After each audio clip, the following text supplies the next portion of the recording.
Today on CityCast Denver, it's been weeks since the big snowstorm on December 29th, and too many roads are still covered in ice. What gives? We're going to dig into the snow plowing problem with one of our favorite returning guests, plus a fascinating new debate over jaywalking, and a remembrance for a singular Denver voice we lost this week. Oh, and a programming note. We're off on Monday for Martin Luther King Jr. Day, so don't expect us back in your feed until Tuesday morning. Today is Friday, January 13th, 2023. I'm Paul Caroli, and this is CityCast Denver.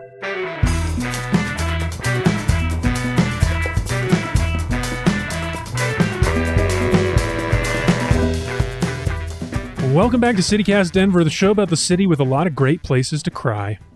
Oh. I learned about that in the Denver Post this week, courtesy of our pal, John Wenzel, who had a nice write-up of lists of his faves. Bree, do you have a favorite place to cry in Denver? I mean, like any parking lot where I can go after I've purchased some sad fast food, probably. Mm-hmm. Probably gone to Good Times and sat in the parking lot and cried and ate it in secret.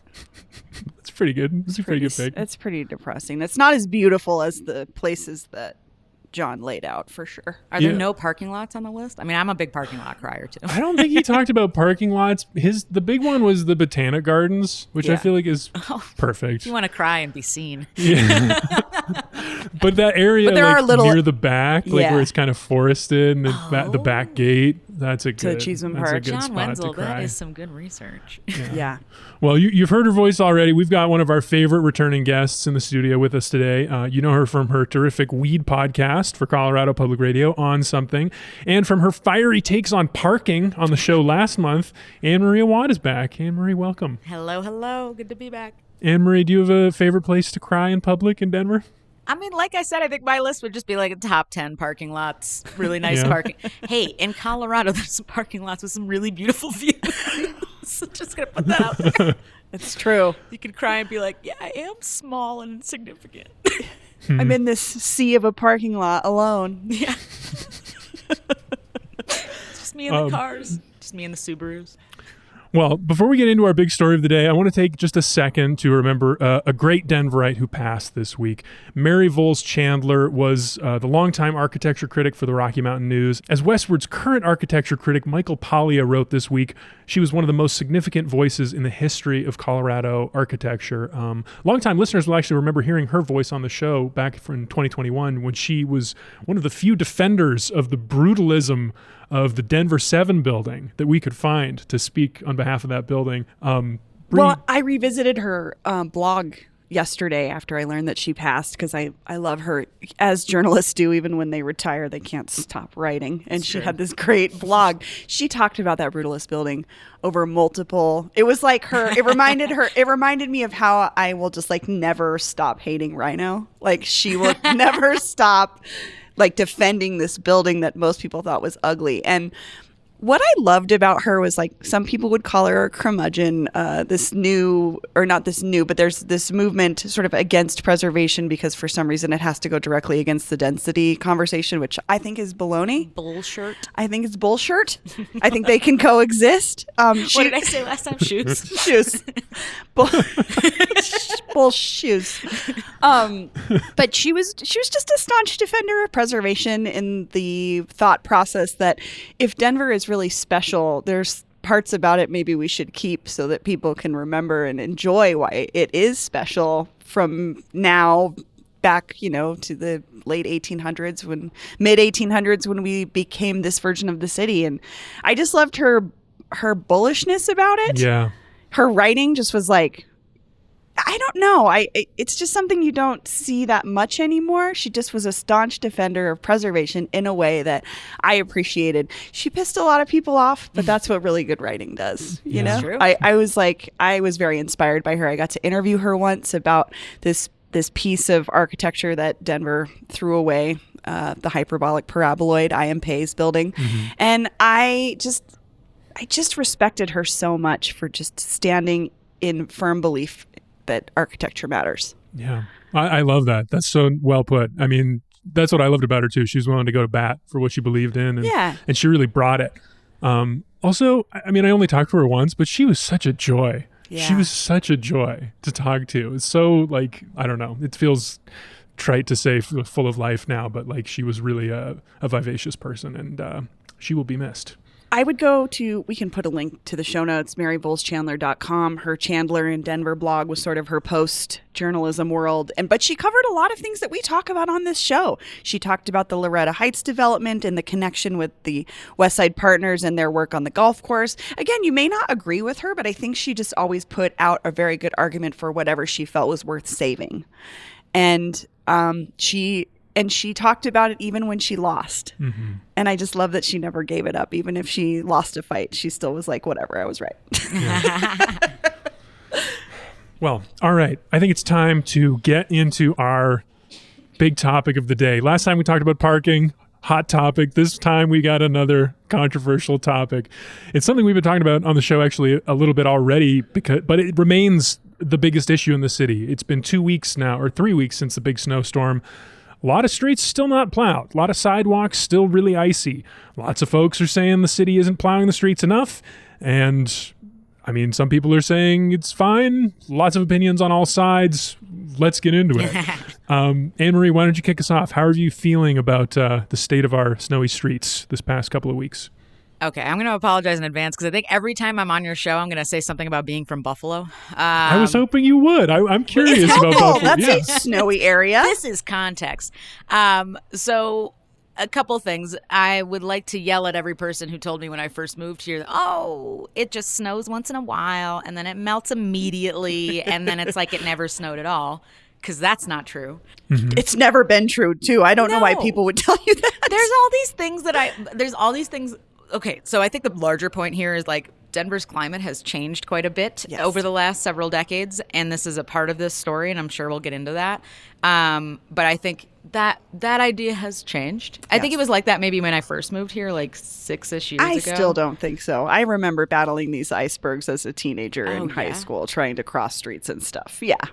Well, I got to say, one thing I read this week that was interesting about this, and maybe is affecting, at least it affected the way I was thinking about it, because I came into the snow this winter thinking like, oh yeah, it'll melt, doesn't matter, these storms will be over. But in the spring, the last snow we had here, it does melt because the days are longer, but the December storms are worse and it lingers more because the days are shorter. So we actually do get less sun. So that like short-term memory reinforces that impression, which when someone pointed that out, I was like, oh yeah, I guess that is true. So the December storms are particularly bad for this. I think we're kind of like goldfish about it. Forget every year. Yeah. We forget every year. And then again, to go back to the changing climate thing, like the big snow that we got a couple weeks ago, they were calling it like a March-like snow, right? Because it was so wet and it was bringing down a lot of these tree limbs. Yeah. So things are changing. Yes. So whatever worked for Denver before, and we can argue about that. Yes. Is clearly not working. Right. And it's like, so like most people in this city, I'm sure you live on a side street. I live on a side street. I got to go across 2-3 just like slick ice rinks to basically get to a plowed main road out of my neighborhood. And it's so dangerous. Especially like, have alleys in our neighborhood. So like for a certain part of the week, the trash cans are out in the street. And like, it's just, it's like impassable.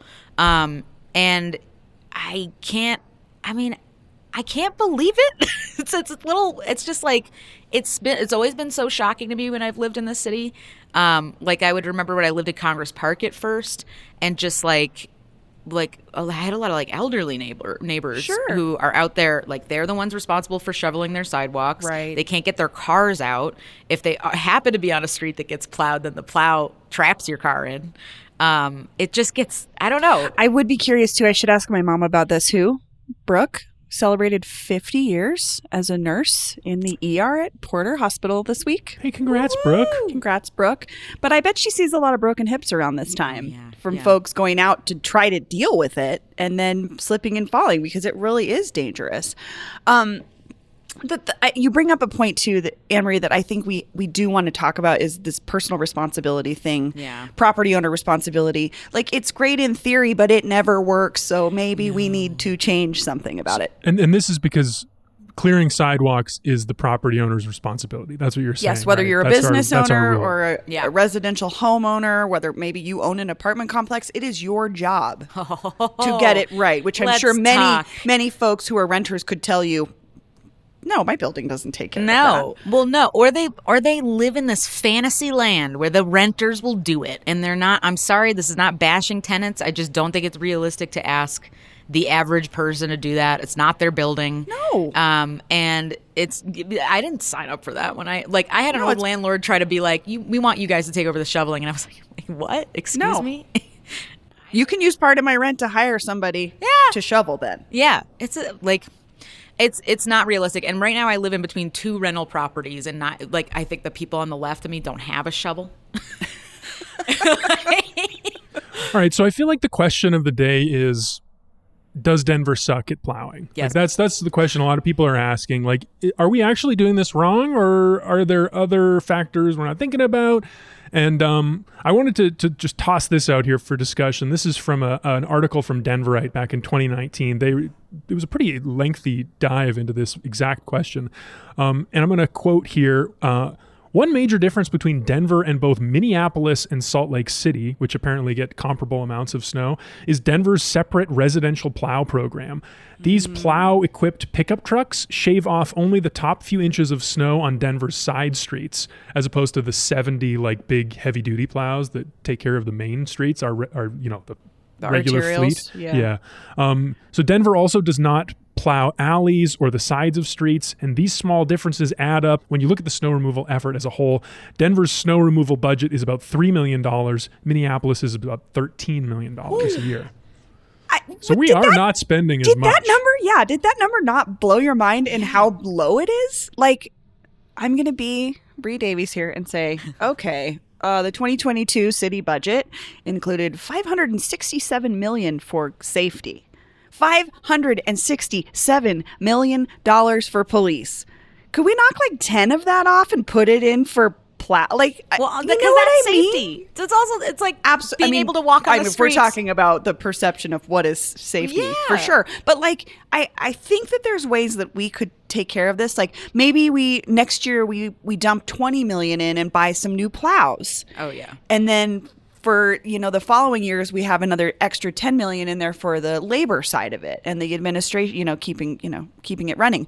But I don't know, it feels like one of those things that Denver's really dropping the ball on if we're only spending $3 million of our city budget on. That part made me not so supportive of the city doing. Yeah. I don't think the city's doing the best they can. I think they could do better, and that starts with the budget. Mm-hmm. Yeah. This makes me think of I took my dog on a walk in Garfield Park over near my house, and I remember one time they were salting the walks, and how they were doing this was someone was sitting out the back of a pickup truck. I'm sorry, this is really funny to think about now. But they were slowly driving a little pickup truck around all the paths, and somebody was just sitting out the tailgate sprinkling salt by hand. I have to assume we've had advancements in technology where there's maybe some sort of a vehicle that could do that and not put a person in danger by putting them on the back of an open flatbed truck. Yeah. I mean, so we this has been floating around quite a bit this week because of a certain mayoral candidate, Chris Hansen. And there was Chris Hansen. Thank you. I can't keep them all straight. There's a bajillion of them.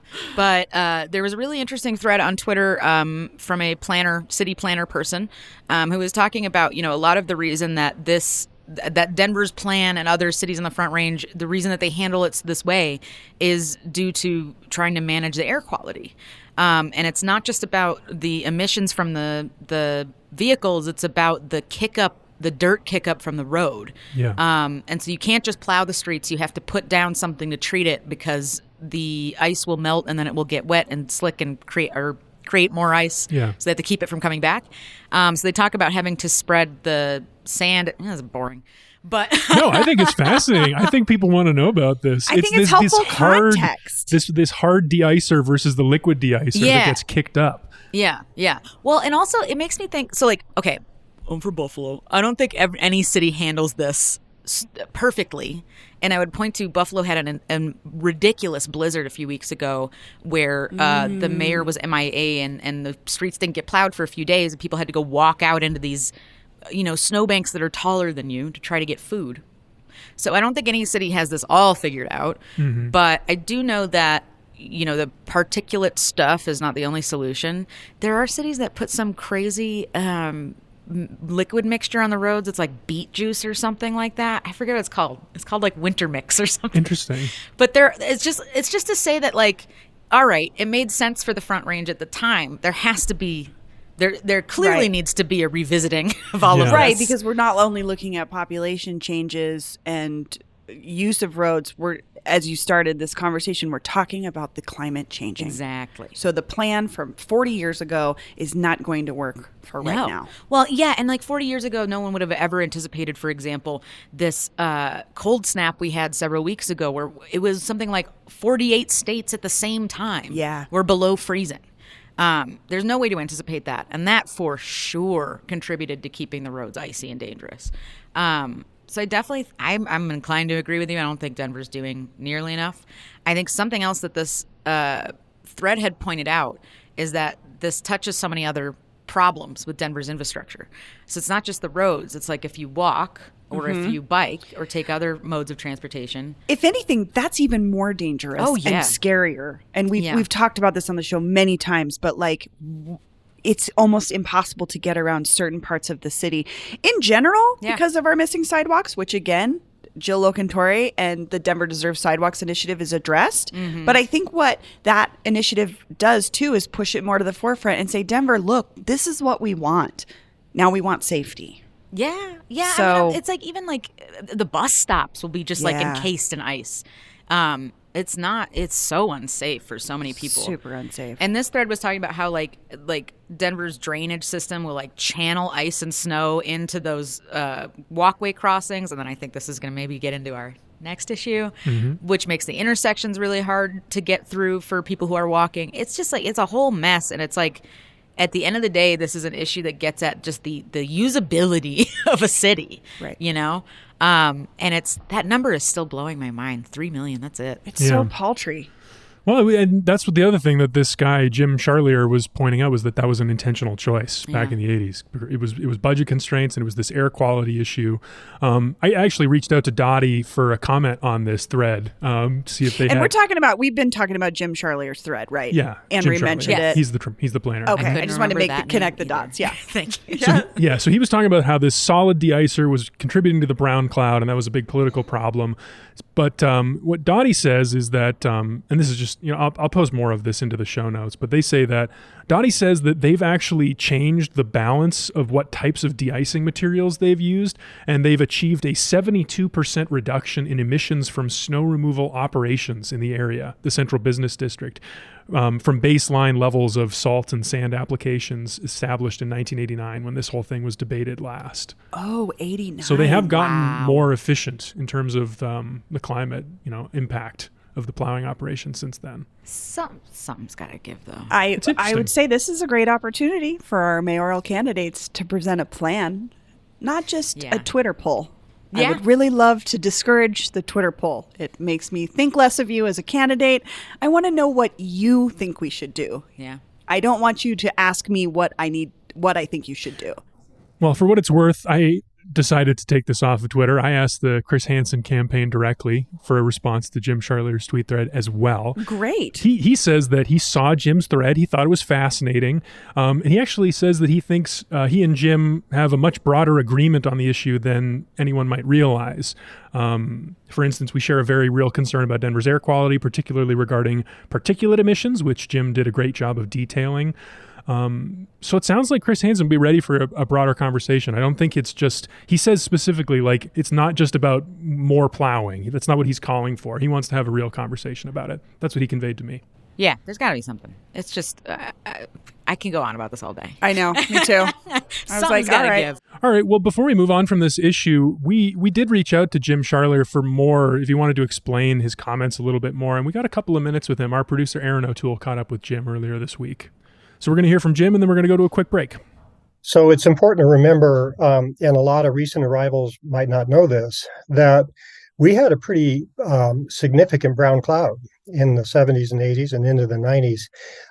If you were coming into Denver from the west on I-70, when you come over that hill, and today you can see the city, in the wintertime, often you just see a brown rug. You couldn't even see the city. And so it was pretty dense, and it was bad. And it had implications for air quality. It was also bad for economics. The Denver brand is blue skies and sunshine and crystal white snow and adventure and outdoor activities. And here we are with this horrible visual pollution. You can't even see the mountains. So and it took a lot of years to address this. There were a couple of studies done regionally called brown cloud studies, one in the late 80s and one, I believe, in the early 90s.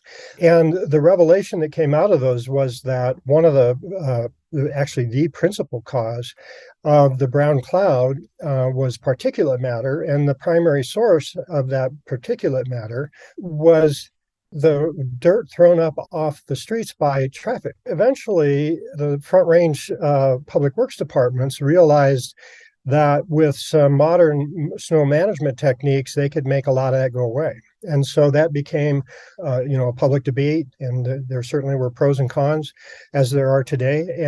But most of certainly Denver, Fort Collins, Boulder, and other Front Range cities updated their snow management systems to minimize the generation of the brown cloud, which required, first and foremost, that they plow fewer miles of street and that they make less use of salt and sand.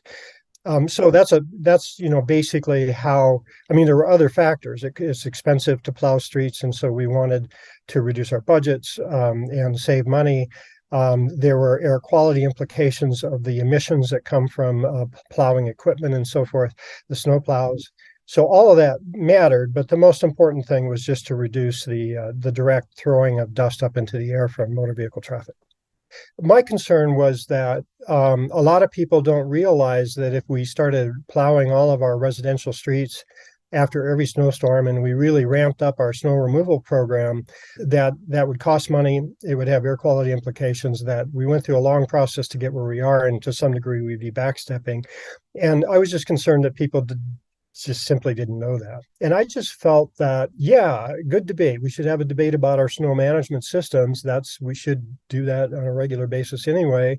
But let's look at it holistically. Let's ask ourselves, are we doing the bike lanes like we should be doing? What about the bus stops? What about the sidewalks? None of that's working today. So instead of let's just plow the damn streets, let's talk about what we're trying to do and why, what it'll cost, and let's have an informed debate about it. This episode is brought to you by Westwood Academy. Well, I've been kind of watching this school be built through Instagram, and I've got super excited when I realized it was in my neighborhood, in part because they take toddlers, which is super cool. My son is 19 months old, and my biggest concern was he's going to be in the middle of potty training if he's enters school this early, and they do that at this school. Westwood Academy offers childcare rooted in progressive values for children ages 14 months to 4 years old. They're focused on developing independence, confidence, and kindness. It's located in Westwood, right near Alameda and Sheridan, and they welcome families from diverse backgrounds and provide a safe experience for LGBTQ families. It's a brand new school opening this February with spaces available for children right away. Go to westwood-academy.com and schedule your tour today. All right, and we're back. We have to hash something out because some local transit advocates have put forth a counterintuitive proposal, and it's building support from City Council. Passed a committee meeting earlier this week. Looks like the full council is going to discuss it. So I'm just going to put it to you two. Should Denver decriminalize jaywalking? Wait, was this counterintuitive to you, Paul? Yeah, I think it's counterintuitive. Jaywalking's like, don't cross the street without a sign. It's bad. You might get hit by a car. I always got told that as a kid. Sure, I did too. But there's a reason that someone is generally doing that. It's not just willy-nilly wandering around in the street. It's like, I'm probably trying to find a way to cross the street. Never mind it safely, just accessibly in general. And I think this is a great move. I think, if anything, it's more symbolic than anything. I think that there was some data on actually how many tickets were given out for jaywalking. It was something like around 150 135 tickets for jaywalking since 2017. For over 6 years. So it's not a lot. But I think what it's doing is calling into question how we prioritize pedestrian accessibility and safety on the road, which we don't. And I think we know that. We don't. Yeah. Anybody that lives in the city has seen someone playing Frogger across a busy street. I mean, listeners know this. I live on Federal. You want to watch people run for their lives? Drive down Federal. Walk down Federal. I think this was an important thing, and I think my council person, Jamie Torres, was one of the folks behind it. She's one of the co-sponsors, yeah. And I appreciate and applaud her for that because she knows her district. She knows this is an issue, and I just hope that it's a jumping off point for a bigger conversation. Yeah, y'all had sent me an article about this, and I think someone in there was like, well, we don't want people just running out in a Colfax. And I'm like, don't they already? I know. I was like, have you been on Colfax? Yeah, I'm like, I couldn't think of a more street where pedestrians are Yeah. wandering around. Yeah, honestly, yeah. Well, also, and you bring up Federal. Woof. Talk about terrifying. Absolutely terrifying. I famously complain that people don't know how to cross the street in this city. And yet, at the same time, I do sometimes have an attitude of like, well, if you're willing to take your life in your own hands. But to me, the thing is like Federal's a great example. In the last couple of years in my section of Federal, they have put these raised medians in everywhere. And like every third median, there's a tiny little walkway. Yep. So if you are a person that uses a wheelchair or a mobility device, you can only use that tiny section.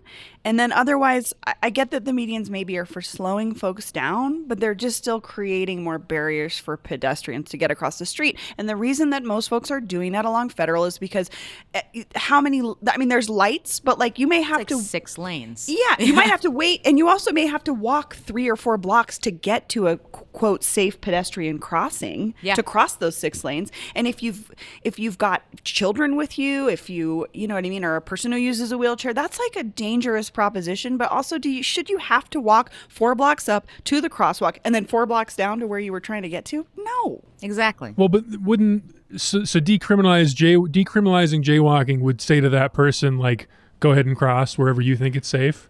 To me, it's about a larger conversation about why people are jaywalking in the first place. Yeah, because I immediately think about our last topic of conversation. You know, a lot of these crossing areas, like the corner of the sidewalk where it meets the intersection, is in that drainage ditch where there's a bunch of sleet and ice and snow piled up, and you effectively have to go right through it if you want to cross at an intersection. So that's a problem for a lot of people.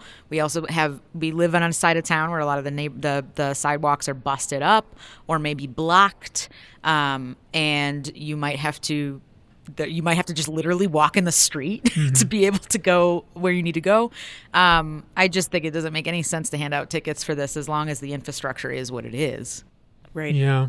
Yeah. So what do you all think about Councilwoman Kendra Black's counterpoint here? She worries that decriminalizing jaywalking would send the wrong message to children, and that because there's been so few tickets for this, like 135 in the last 6 years, really not that many. What is the message we're sending to children who are hit by cars who are in crosswalks? I was just going to say, I was like, what's the message to drivers? Yeah, that's pretty hollow to me.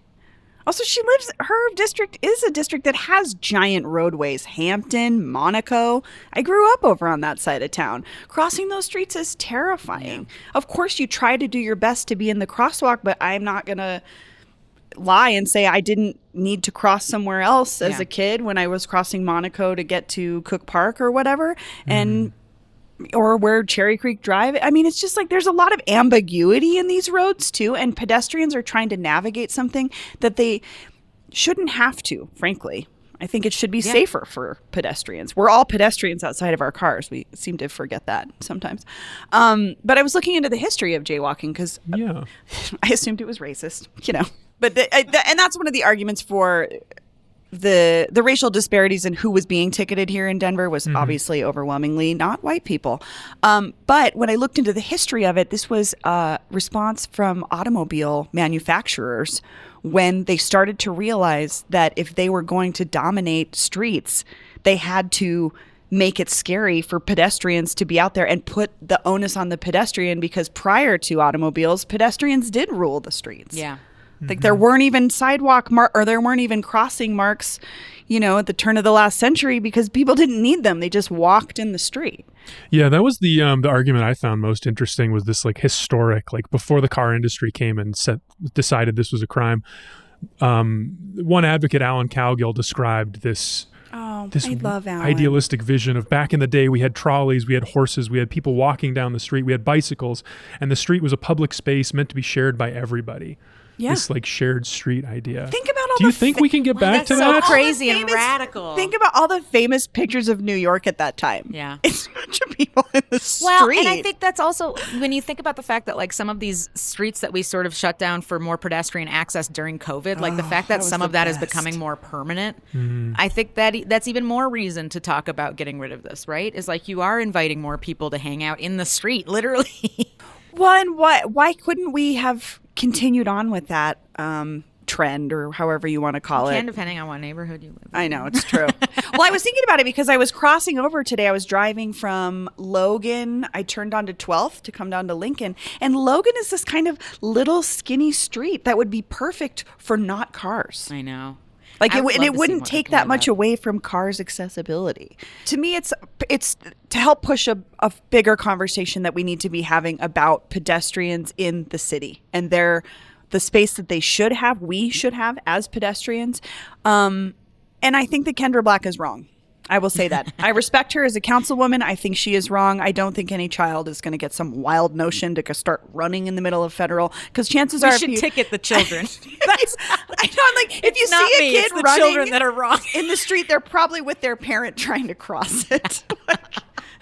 Believe me, I want these streets to be safer for my kid. It's my number one concern of staying in the house that I'm in, is my kid's going to have to cross Alameda and Federal on a regular basis. Oh, God. And it's terrifying. I don't like it. is.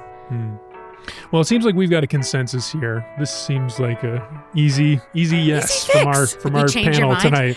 tonight. My mind? Oh, I don't know. I honestly don't care that much about jaywalking. 135 tickets in 6 years. That's It's not that big an issue. nothing. Anyway, we've got one more thing for you today. It's because it's the end of the week. We got our favorite segment. We're going to take one more quick break, and we'll be back with that.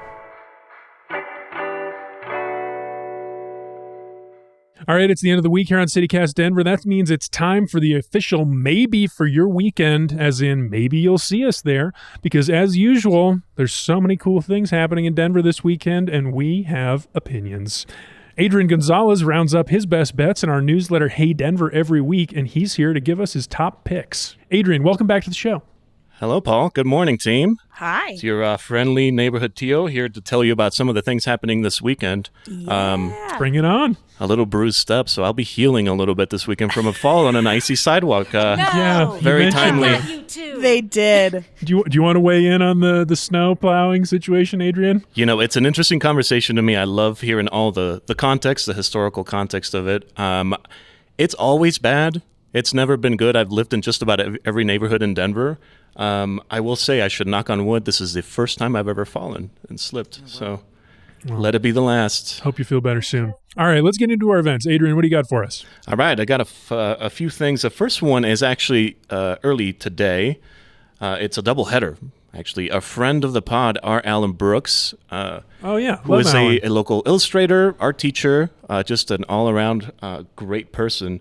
He is the only living artist, featured in the Denver Art Museum's Saints, Sinners, Lovers, and Fools exhibition, which is really cool. And so today, from 11 to 4, he'll be signing his new book. If you come by the Art Museum, you can come by for free. You don't have to pay admission. But his new book is called The Return of Balthasar. It's a fictional, time-bending sci-fi retelling of the classic story from the Bible. Cool. Yeah. So if you're a fan, get your copy of the book, get it signed, and then check out the Saints, Sinners, Lovers, and Fools. It's a really interesting kind of Baroque Flemish artworks exhibition if you're into the arts. I'm still undecided on the dam, honestly. I don't know if I'm going to go back until they take that Emma Bunker's name off the gallery. I have a lot of feelings about that museum too. But when they support local artists, I might make an Yeah. I exception do like to that. sneak in. Yeah, I have the same feeling. I think what was the quote from I think it was a prime minister or something that said, if we gave back all the stolen artworks in our museums, the museums would be empty, which to me is hilarious because that's the point. Well, Right. But a longer conversation for Yeah. later on. Come Okay. get your book signed. Anyway, what else we got? All right, second on the lineup, we have, well, it's actually Happy Friday the 13th. Actually, I forgot to mention that. Oh, it's a Oh, Friday how the about that? 13th. Friday the 13th. Anyway, so tonight, in keeping up with the spookiness of Friday the 13th, Slashers on East Colfax, a little bar, is having beers and a screening of the Blair Witch Project, the old 1999 Okay. classic. So As one of He said maybe old the resident 1999. I know. I was like one of the resident olds in this conversation. Yes. I remember when the Blair Witch Project came out, and the marketing was so good that we bought it. We all bought it. We were like, oh my God, this is going to be a terrifying documentary. I remember I tried to go to the Mayan to see it, and the line was around the block, so I ended up seeing Run Lola Run instead. I firmly believe that that was one of those movies where I was like, that looks so scary. I would never, ever, ever, ever I was say that. I was low key too afraid to see it. Fully convinced that if I watched it now, it'd be hilarious. different vibe now. There's so many of those like found footage movies. Yeah, People but were it was saying like the the Skinamarink OG. was It the was new like it really like it was something like pre-internet-y that you were just they did it. They made a VHS. It's true. It's a bar called Slashers. Slashers, it's just a fun little dive bar on East Colfax. So it's cool. near Colfax and Glencoe. Oh, awesome. Okay. Okay, that seems cool. Low good key, idea. laid back, come hang out, idea. have a beer, and watch the very old, the OG, the Blair Witch Project. 1999 Blair Witch Project. All right. Let's hear the next one. All right, the next one is an art exhibition called Colfax on Colfax. So keeping with the Colfax theme, this is playing at, or exhibiting, I should say, at the Core Art Space. And it's a celebration, a lot of local artists just celebrating the history of Colfax. Obviously, if you live in Denver, it is, we were just talking about jaywalking. That is my favorite street to jaywalk on. Yeah, Same. Agreed. yes. Colfax. It comes with a lot of cred. Oh, absolutely. Deadliest street in Yeah, America. crying on Colfax is probably the most inconspicuous thing you could do on Colfax. It's true. A lot of people are crying at Colfax. No one will bother. Is that you. on the list? That's a good question. I don't think it was. Well, we haven't gotten to the fourth one, but I think what all of these events for this weekend have in common are all great places to cry. All right, so number 3 is an arts Colfax themed art exhibit. Core Art Yeah. Space is on West Colfax now, right? Is it one of the Yeah. galleries that moved over to the 40 West? I Yeah, think, it's in the from 40 Santa West Fe? neighborhood now. Yeah. Okay, cool. All right, that's Yeah. interesting. It's That's a interesting. beautiful space. I think if you're don't want to go to the dam and support them until they figure that stuff out, this is a great place. You're supporting local artists, a local arts organization. Okay, all right. What's the last one? And the last one, well, of course, it's MLK weekend. And you know me, I love the stock show. I'm really, really excited for the African American Rodeo this Monday. Oh, cool. Nice. Yeah, 6 o'clock, Denver Coliseum. And they have all the good stuff. They have the rodeos, Bree's favorite, mutton busting. She's so cute. Get down there. So cute. And they're actually going to highlight a legendary black cowboy named Bill Pickett. Oh, of course. Bill Pickett Invitational Rodeo. Oh, that's Absolutely. fascinating. That's a I don't know regular- that story. I'm interested in that one. I would like to learn a little bit more about that history. I think that might be my leader right now. I don't Yeah. know. Anne Marie, do you have a favorite so far? Do I want to cry on Colfax? Do I want to cry at the dam? Do I want to No, cry? I at was the like, stock Paul show? and I went to the stock show earlier this week. It was so much fun. It's a blast. It I don't really think is. I've ever been actually. Oh, you should go. I should. You should go. I might go for that. I might go for the rodeo. African American Rodeo Yep. on Monday for MLK maybe Junior we'll do Day. that. Love If you it. haven't been to the stock show yet, no greater reason to go. This is To the me, one. That's my pick. Love that.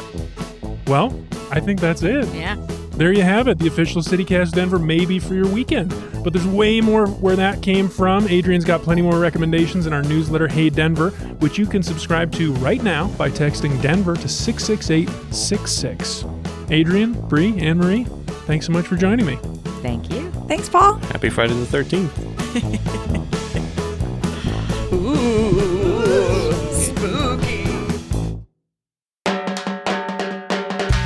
And that's all for the week here on CityCast Denver. Our producers this week were me, Paul Caroli, and Aaron O'Toole.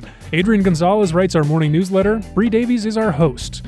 Our music is by Los Mocochetes, with additional mixing by Tyler Lindgren. If you haven't already, subscribe to the show wherever you get your podcasts, follow us on Twitter at CityCast Denver, and tell your favorite jaywalker about us next time you see him.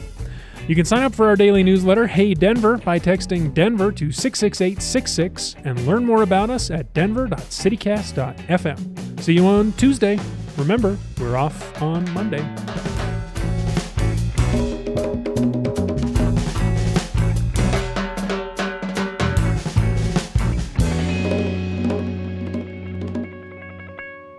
So I think that there's opportunities here, and what I'm saying is, while the jaywalking thing is not a big. We're getting a phone call. Aaron just started playing piano. Jams. So Aaron was weird. playing us off.